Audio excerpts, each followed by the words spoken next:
Sementara itu, pemirsa, Direktur Reserse Kriminal Umum Polda Sulut tegaskan pengambilan kendaraan harus ada putusan pengadilan.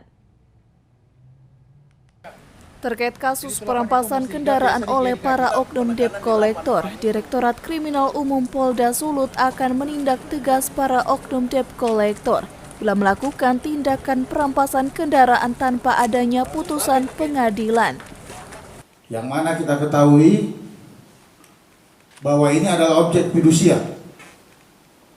Dari awal saya sudah katakan, tidak ada tempat bagi debt collector yang melakukan tindakan kekerasan perampasan terhadap masyarakat yang memiliki objek fidusia. Harus ada aturannya. Itu ada putusan dari MK, putusan nomor 2 tahun 2021. Setiap pengambilan objek fidusia harus melalui penetapan pengadilan.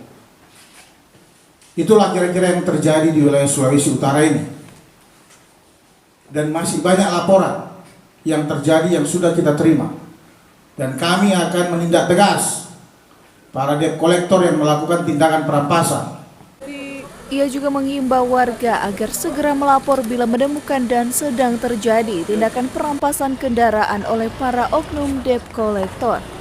Eka Putra melaporkan untuk Kawanua TV.